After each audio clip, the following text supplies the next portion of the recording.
Kidumu chama tawala sisi. Makamo, leo hii tumeita waandishi wa habari ambao kwa leo hii tuko nao hapa mkoa wa Kusini Pemba kwa ajili ya kuja kuzungumza nao na kutoa yale ambao kwa sasa ambao kwa tunaenda nayo kwenye chama chetu na jumuiya yetu kuanzia kesho. Ndugu waandishi wa habari, tunaye makamo ambao wataongea na nyinyi kwenye vyombo vya habari. Tunao vyombo vya habari 17 ambao kwa viko hapa kwa leo wakiongozwa na dada yetu Mchanga Haru.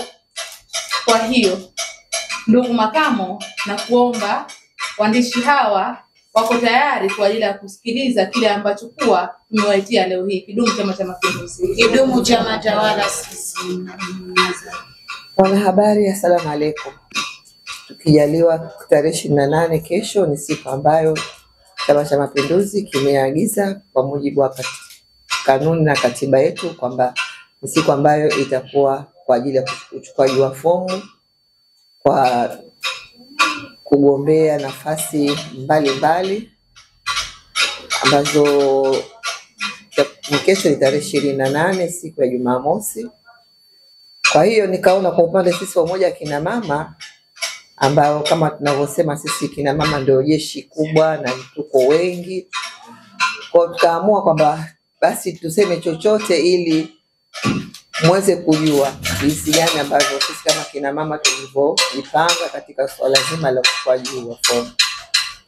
Sisi kwa upande wetu kwa jumuiya kina mama napenda kutoa tamko leo kwamba na kuhamasisha wanawake.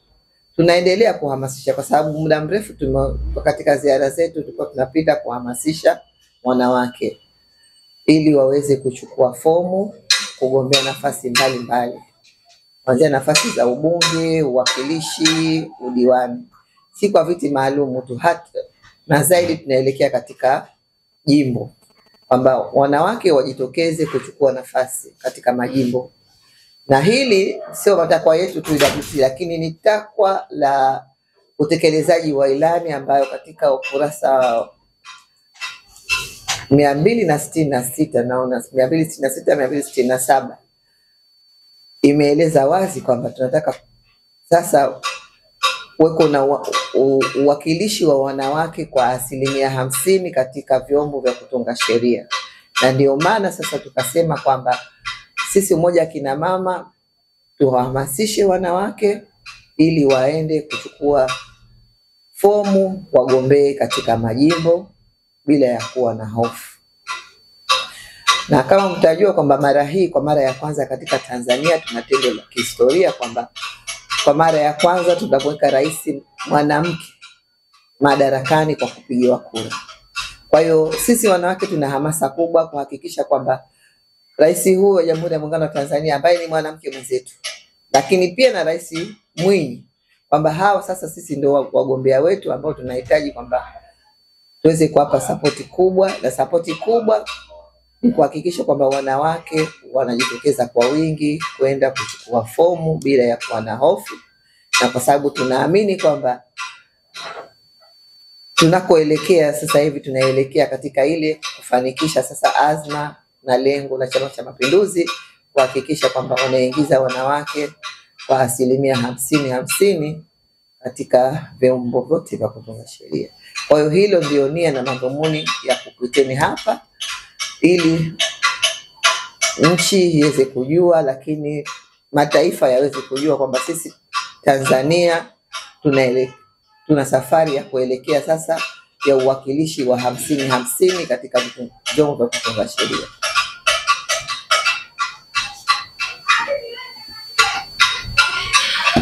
Asante. Kwa majina ni mimi swali langu kwa wepesi kabisa. Swali langu litakwenda moja kwa moja katika, tunafahamu kwamba kuna kina mama ambao ni mashupavu wenye uwezo wa kuweza kufanya kazi ama kugombania na kuweza kushika nyadhifa mbalimbali za kiongozi, lakini wao ni watu ambao kwamba tuseme kwamba kipato kiupande wao ni duni au tuseme kipato hakuna kwa.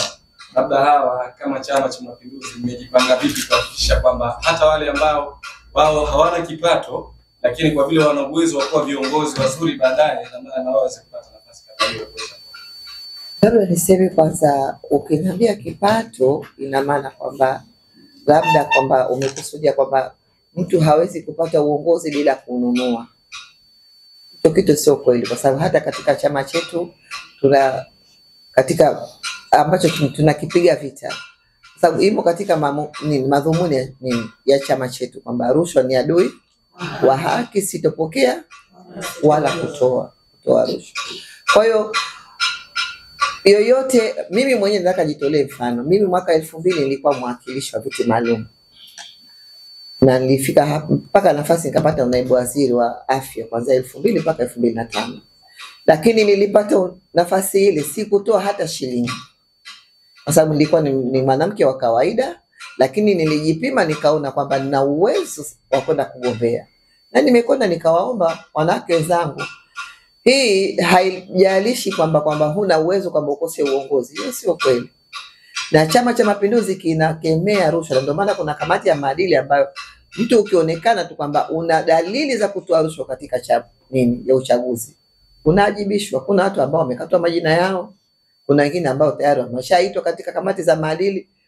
Kwa hiyo sidhani kwamba kutokuwa na pesa kutasababisha wanawake wenye uwezo, wenye azima, kwamba kukosa uongozi kutokana na kipato. Mimi niko bado natoa hamasa na kuambia wanawake kwamba kila mwanamke ambaye anajisikia mwenye uwezo, ambaye ameshathubutu kusema mimi sasa nataka kwenda kugombea, ajitokeze, aje achukue fomu. Hicho sio kikwazo. Makamu. Hapo masana makubwa. Kwamba huyo mwanamke ni mwanamke. Kama ni pangazi kwa wanawake, kuongea kwa na kanisa wetu. Labda niseme kwamba kwanza katika umoja wa kina mama huu tuliokuwa nao, jumuiya hii ambayo tukiongozwa mimi na mwenzangu ambaye ni mwenyekiti Mary Close Chatanda, msemo wa adui wa mwanamke ni mwanamke mwenziwe, hiyo umeondoka zamani. Sasa hivi tunasema rafiki wa mwanamke ni mwanamke mwenziwe. Na kwa mfano hai nataka nikwambie kwamba katika serikali za mitaa, uchaguzi wa serikali za mitaa ulifanyika Tanzania bara, viongozi wa wanawake tumepata 80%. Kwa sababu ilifika wakati mpaka wanaume wakaona ili aingie lazima apate kwa wanawake. Na huku tunakokwenda Maraini hivyo hivyo. Wanawake wengi wamejitokeza mno, wanakwenda kwenye majimbo. Na kwa sababu katika ile forum za vikao ambazo vile vikao ambavyo vya uchaguzi au vya uteuzi, wanawake wako wengi sana. Kwa hiyo kuna hatari wanaume wengi wakadondoka katika nafasi zao, kwa sababu mara hii tumejenga umoja, upendo na mshikamano kwa wanawake, na tumejipanga kuhakikisha tunataka 50%, sio ile ya mdomo, tunataka ya vitendo mara hii. Na kwa kweli tunaweza, sababu tumejipanga vizuri. Labda niseme tu mwisho kwamba nikushukuruni sana, lakini pia ni kuwaomba wanawake wote bila ya kujali vyama vyao waende wakachukue fomu. Hata katika sisi lengo letu ni kwamba 50%. Hatuangalii kwamba ni mwanamke kutoka chama gani. Tunahamasisha wanawake wote wakachukue fomu, wagombee nafasi za uwakilishi, ubunge, udiwani wa majimbo. Sio viti maalum. Sababu viti maalum vipo, ni viti vya wanawake ambavyo viko kwa mujibu wa sheria ambavyo na makubaliano ya kimataifa. Lakini jimbo ndo ambao sisi tunaipigia kelele kwamba wanawake tumejengeka kwamba majimbo ni kwa ajili ya wanaume, lakini majimbo ni kwa wetu sote. Nataka nikwambie ni tu kwamba jimbo ambalo kuna mwanamke analiongoza linafanya kazi vizuri sana, sababu mwanamke anakuwa na hofu. Na mfano hai wenyewe mmejionea, Mheshimiwa Rais wetu wa Jamhuri ya Muungano wa Tanzania, mambo ambayo ameyafanya ni makubwa ambayo hayajapata kutokea. Sisi wengine tumebahatika kutembelea katika ziara mikoa ya Tanzania bara, tumeona kitu gani ambacho kimefanyika. Mimi na wenzangu wajumbe wa kamati ya utekelezaji tumetembea karibu mikoa 21. Wilaya mpaka juzi wilaya ya mwisho niliyoingia ilikuwa ni wilaya ya 112. Kata karibu 1100. Kwa hiyo za Tanzania bara pamoja na Zanzibar tulikuja hapa kama ni tumekuta miradi mikubwa ambayo ya kupigiwa mfano.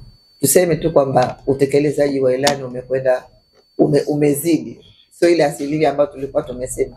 Kwa hiyo hatuna wasiwasi.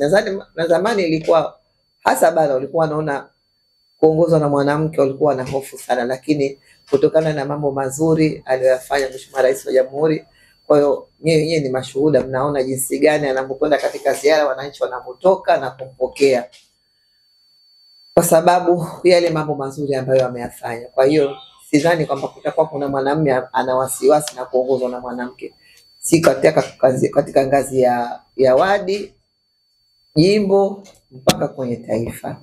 Mimi na imani kwamba mara hii wanaume mtatuunga mkono sana, kwa sababu awamu zote kwa ule upande wa Jamhuri ya Muungano wa Tanzania awamu 5 zote walikuwa wanaongoza wanaume, lakini sisi wanawake tulikuwa tunasimama kwenda kuwaunga mkono na kuwapigia kampeni. Lakini mara hii basi tuongea na kina baba, wanasema wao hawana mashaka na mwanamke, wanamwamini. Tuendelee kumuomba Mwenyezi Mungu atujalie heri na baraka, amani na utulivu katika nchi yetu utawale, kwa sababu tunaelekea kwenye uchaguzi. Mambo mengi huwa yanajitokeza, lakini tuna imani kwamba Mwenyezi Mungu atatusimamia kuhakikisha tunaendesha mchakato huo wa uchaguzi kwa kwetu sisi ndani ya chama, lakini baadaye ndani ya serikali ukifika hapo mwezi wa Oktoba. Tuna imani kwamba tutakwenda vizuri bila mikwaruzano, kwa sababu kila mmoja anafahamu majukumu yake ni kitu gani, na sote pamoja. Lakini mwisho wa habari, sote ni Watanzania, sote ni Wazanzibari. Asanteni sana.